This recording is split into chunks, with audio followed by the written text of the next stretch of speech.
So, hello friends, Tuesday morning, I welcome you all. And yes, we are going to see the basic concepts of economics chapter 1. और chapter 1 में हम revision कर रहे हैं economics if is divided into two parts. Yes, पहला है micro economics and second is macro economics. तो जब भी आप लिखोगे economics is divided into two parts, ऐसे ही लिखना है आपको micro economics and macro economics. ठीक है.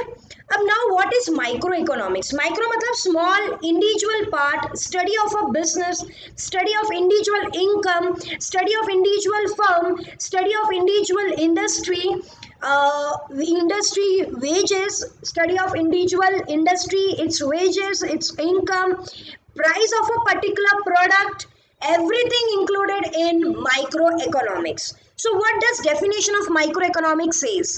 According to Kenneth Boulding, microeconomics is a study of a particular firm, particular household, मतलब घर, individual prices, wages, income, individual industries, particular commodities.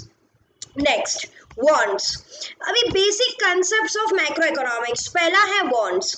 Want it gives satisfaction, needs, desire for better living due to inventions and innovations. देखो दुनिया में want हमारी change होती रहती है और बढ़ते रहती है. जैसे टाइम पास होगा, आज से आप आपके दादा को ले लो, आपके परदादा को ले लो, मैं मेरे पापा को ले लेती हूँ, मेरे ग्रैंडफादर को ले लेती हूँ, उनके ग्रैंडफादर को ले लेती हूँ, उनके फादर को ले लेती हूँ. तो वांट्स, मेरे आज के जो वांट्स है उनके वांट्स से डिफर करेंगे, क्योंकि इन्वेंशन मतलब कि नई चीजें आती है हर दिन बाजार में, और इनोवेशन भी होता है, नई चीज है, क्योंकि दुनिया अगर इनोवेट और इन्वेंशन नहीं करेगी तो दुनिया नहीं चलेगी, दुनिया एक जगह पे स्थिर हो जाएगी. So wants are unlimited. तो पहला फीचर क्या है? Wants are unlimited. Human wants are not only unlimited in nature but also endless due to rise in population. ना कि अनलिमिटेड है बट ऑल्सो एंडलेस है due to rise in population. Second, wants are recurring. Recurring मतलब कि बार बार आएंगे. देखो ऐसा है क्या, आपने एक बार मोबाइल ले लिया, आपकी मोबाइल की वॉन्ट खत्म हो गई क्या? एक बार आपने राशन ले लिया कि राशन की डिमांड आपकी कम हो गई या खत्म हो गई, मैं बोल सकती हूँ? नहीं, वो रिकरिंग होता रहेगा. आज लेकर आए, कल फिर से लगेगा, परसों फिर से लगेगा. आपने जितने दिन के लाए वो दिन खत्म होने के बाद आपको फिर से लगेगा. Next, want differ with age, gender, etc. yes, अगर बच्चे हैं तो डिफर करेगा वांट, अगर हम बड़े हो गए तो भी डिफर करेगा. एडल्ट का वांट डिफर करेगा, ओल्ड एज का वांट डिफर करेगा, मेल का वांट डिफर करेगा, फीमेल का वांट डिफर करेगा. तो पहला क्या देखा हमने? Wants are unlimited. Second, wants are recurring. Third, wants differ with age. Fourth is want differ due to preference. तो फोर्थ पॉइंट अपना बनता है, जब आपको वांट्स के बारे में शॉर्ट नोट पूछा जाए तो आपको वांट्स का डेफिनेशन लिखना है, फिर उसके फीचर्स जो अभी हम देख रहे हैं वो लिखना है. Want differ due to preferences. As the taste habit preferences differ from person to person. Simple है, अगर मेरी प्रायोरिटी कुछ और है, मेरे भाई की प्रायोरिटी कुछ और होगी, ठीक है, उसके बाद आपकी प्रायोरिटी कुछ, आपके पेरेंट्स की प्रायोरिटी कुछ, आपका टेस्ट हैबिट कुछ अलग है, किसी और का टेस्ट हैबिट डिफरेंस. तो differ from person to person. ठीक है. Wants differ from season. Yes, season to season want differ करता है. विंटर सीजन में हम वुलन क्लोथ यूज करेंगे, ठीक है, वही हम रेनी सीजन में हम यूज करते हैं rain quotes etcetera. So every want differ from its season. So want क्या है? रिकरिंग इन नेचर है. वॉन्ट टेस्ट हैबिट प्रेफरेंस से डिफर करता है, ठीक है. वांट डिफर करता है पर्सन टू पर्सन, ठीक है. उसके बाद want are recurring, want are unlimited. और नेक्स्ट हम देखेंगे want also differ due to culture. Yes, India का अलग कल्चर है, इंडिया में भी स्टेट वाइज अलग कल्चर है. साउथ में जाओगे तो अलग रहेगा, नॉर्थ में जाएंगे तो अलग रहेगा. अब classification of wants. Economic wants and non economic wants and individual wants and collective wants. Economic मतलब जो पैसों से रिलेटेड है, नॉन इकोनॉमिक्स मतलब कि जो सोशल नीड के हिसाब से, या फिर जिसको पैसे नहीं देने पड़ते. हवा के लिए हमें पैसे नहीं देने पड़ते, ठीक है, बट आने वाला कल हमें नहीं पता कि हवा के लिए भी हमें पैसे देने पड़े. सनशाइन जो होती है, जो कि रेज आती है, सूर्य की किरणें आती है, उसके लिए हमें कोई भी पैसा नहीं देना पड़ता, इसको बोला जाता है non economic wants. Individual wants. Individual wants मतलब कि वो वांट्स जो सेटिस्फाई करता है इंडिविजुअल नीड्स को, और कलेक्टिव मतलब society wants. So non economic wants and economic wants, and second individual and collective wants. So next is necessity.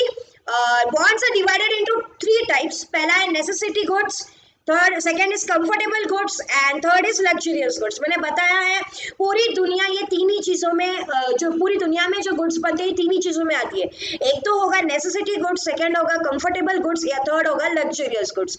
Necessity में बेसिक नीड्स आती है, जो देखो मैंने फोटो बताया है. कंफर्टेबल गुड्स में आपका काम थोड़ा सा आसान कर देता है ये, ठीक है. और लग्जरियस मतलब कि ये शौकीन गुड्स होते हैं, ठीक है. Next, goods and services. Goods are those which satisfy human wants like mobile.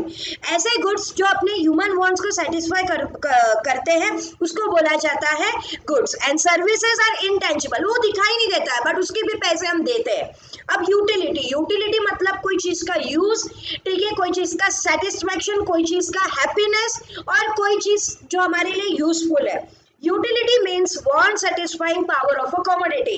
मैं फिर से बोल रही हूँ, कोई कमोडिटी में जब तक उसकी यूटिलिटी ना हो वो कमोडिटी कभी नहीं बनेगी, क्योंकि अगर वो कमोडिटी में वांट सेटिस्फैक्शन पावर ही नहीं है, वो अपने ज़रूरतों को पूरा करने का पावर ही नहीं है, तो वो कभी बनेगा ही नहीं. सो utility means want satisfying power of a commodity. हाँ, एक कॉन्ट्राडिक्टरी रहेगा कि मैम फिर मैं वो मुझे नहीं मिलता इसमें सेटिस्फैक्शन, तो वो क्यों बनेगा. सी, बहुत बार ऐसा होता है कि वांट यूटिलिटी क्रिएट की जाती है, ठीक है, और यूटिलिटी क्रिएट होती है उसको बोला जाता है इनोवेशन. नेक्स्ट, तो अभी हम देखेंगे वैल्यू. तो value is what, nothing but एक कोई भी चीज़ की कीमत. देखो हर एक चीज़ की कोई ना कोई वैल्यू होती है और उसको वो वैल्यू को डिफाइन करते हैं उसकी प्राइस से. फिर से मैं बता रही हूँ, हर एक चीज़ की वैल्यू होती है और वो वैल्यू को डिफाइन करते हैं प्राइस से. अब वो प्राइस कैसे डिफाइन होती है, वो डिफाइन होती है वैल्यू इन यूज. पहला है, it refers to the worth of a commodity. Worth मतलब कीमत, उसकी एक बोल सकते हैं कि उसकी अहमियत. It means it usefulness of a commodity. Like no one pays for the value of sunshine which is freely available but it has immense use. देखो हम सनशाइन के लिए पैसे देते हैं क्या, नहीं, गिरने के लिए नहीं, बट उसका यूज काफी. आज बहुत सारी चीजें कन्वर्ट हो चुकी है सोलार में, बट उसके लिए पैसे देने की जरूरत पड़ती है नहीं, वो फ्रीली अवेलेबल है हमारे लिए. Then value in exchange. Value in exchange means one commodity or service expressed in terms of another commodity. कोई चीज हम पैसे देते हैं और कोई चीज खरीदते हैं तो उसको बोला जाता है value in exchange. When it value is expressed in terms of money, it is called as price. तो जब हम कोई चीज की प्राइस देते हैं और कोई चीज खरीद लेते हैं, उसकी प्राइस दी हमने, उसको बोला जाता है प्राइस, ठीक है. Then value, paradox value. Paradox value देखो बहुत लोगों को फिर से कंफ्यूजन हुआ होगा. देखो कुछ कमोडिटीज की हाई वैल्यू है, ठीक है, बहुत ज्यादा वैल्यू है, बट बहुत कम लोग उसको खरीदते हैं, जैसे कि डायमंड, बट महंगा भी बहुत होता है, ठीक है. वाइल कुछ कमोडिटी की यूज बहुत ज्यादा है, उसकी अहमियत डायमंड से भी ज्यादा है, पानी की अहमियत डायमंड से भी ज्यादा है, बट उसकी कीमत कम होती है और सबको यूज होना होता है. कितना भी अमीर हो वो पानी के बिना नहीं रह सकता, कितना भी गरीब हो वो पानी के बिना नहीं रह सकता. तो उसको बोला जाता है value water, that is paradox value. क्योंकि देखो डायमंड बहुत कम लोग लेते हैं बट उसकी वैल्यू हाई है, ठीक है, और वही वाटर सभी लोग यूज करते हैं, उसका बहुत मल्टीपल यूज है बट उसकी कीमत कम है, क्योंकि ये हमको फ्रीली थोड़ा अवेलेबल है और ये जो है इसके लिए हमको बहुत कम अवेलेबल है पूरे वर्ल्ड में, ठीक है. So value in use, value in exchange, value paradox. फिर से मैं बोल रही हूँ, value in use, value exchange, paradox value. फिर wealth. What is wealth? Wealth refers to anything which has market value and can be exchange for money. Wealth refers to anything which has market value and can be expressed through money. जैसे कि देखो wealth मतलब कि जो हम पैसों में उसको कन्वर्ट कर सकते हैं, ठीक है, और उसकी यूटिलिटी होती है, यूजफुलनेस होता है. जैसे कि जमीन है, उसकी स्कैरसिटी होती है मतलब लिमिटेड, इसलिए तो वेल्थ बोला जाता है. और ट्रांसफरेबिलिटी भी होती है, इसका मतलब वो एक जगह से दूसरी जगह पे या एक पर्सन से दूसरे पर्सन ट्रांसफर हो सकते हैं. आप बोलोगे मैम लैंड तो ट्रांसफर नहीं हो सकती, बट लैंड खरीदी बेची जा सकती है. एंड एक्सटर्नलिटी मतलब उसकी वैल्यूज भी होती है, तो हम इसको देखेंगे डिटेल में. Utility means a commodity which has the capacity to satisfy human wants. Yes, a power of a commodity to satisfy human wants. Externality is a good transferred only if external to human body. मतलब कि ऐसा goods जैसे कि हम medicine लेते हैं it is internal, वही हम गुड्स एक दूसरे को खरीदते हैं जैसे mobile, it is external. Scarcity means goods which supply is limited. For example, we can say Ferrari, we can say Rolls Royce, इसका सप्लाई बहुत कम है, ठीक है, और ये बहुत कम लोग खरीदते हैं. एग्जाम्पल डायमंड भी हम ले सकते हैं, ठीक है, तो उसको बोला जाता है स्कैरसिटी. नेक्स्ट इज हम देखेंगे अभी कि पर्सनल इनकम. सो पहले इनकम क्या है ये हम जान लेते हैं. इनकम मतलब anything which is earned through doing some efforts. हम कुछ एफर्ट्स करके जो अर्न करते हैं उसको बोला जाता है इनकम. तो पहला है पर्सनल इनकम. पर्सनल इनकम मतलब earning received by a person from all the sources, उसको बोला जाता है. जैसे कि मैं अगर समझो फॉर एग्जांपल मैं टीच भी करती हूँ, ठीक है, उसके बाद मैं कुछ पार्ट टाइम जॉब भी करती हूँ, कहीं पर मैं टैली का काम करती हूँ, मैं अकाउंटिंग का काम करती हूँ, ठीक है, मैं कुछ बिजनेस करती हूँ साइड में, तो उसको बोला जाएगा पर्सनल इनकम. तो जितने भी सोर्सेस से मुझे पैसा आएगा उसको बोला जाएगा personal income. Earning received by a person from all the sources is called as personal income. Now personal disposable income is that part of personal income which is left after tax. Simple है, अगर मैं tax भरकर जो मुझे पैसा आता है, बहुत बार जो सैलरीड पर्सन है उसको पूरा टैक्स कट होके जो पैसा मिलता है, इन हैंड बोलते हैं उसको, इन हैंड मनी या इन हैंड आपको कितनी सैलरी आती है, तो उसको बोला जाता है पर्सनल डिस्पोजेबल इनकम. इसका फॉर्मूला है personal disposable income is equal to personal income minus personal income tax, ठीक है. नेक्स्ट अभी factors of production. They are 4 factors of production: land, labour, capital and entrepreneur. देखो land, labour, capital and entrepreneur, simple. तो land, labour, capital and entrepreneur में पहला land को हम क्या देते हैं, रेंट. और लैंड एक नेचुरल फैक्टर है, लेबर एक ह्यूमन फैक्टर है, उसको क्या मिलता है, वेजेस. वेजेस मतलब कि रोजगार.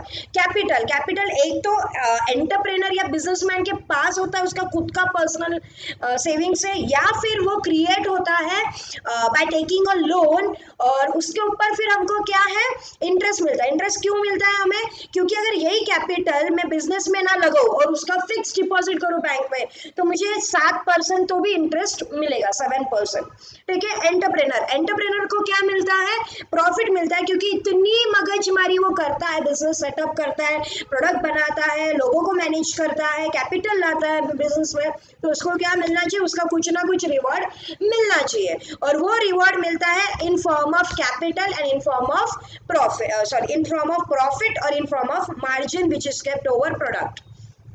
The next is, तो हमने लैंड, लेबर, कैपिटल, एंटरप्रेनर देख लिया. अभी हम देखेंगे what is macro economics. According to Kenneth Boulding, macro economic deals in aggregates of quantities like national income, general price level, national output, unemployment, inflation and poverty. तो macro economics बड़ी चीज है.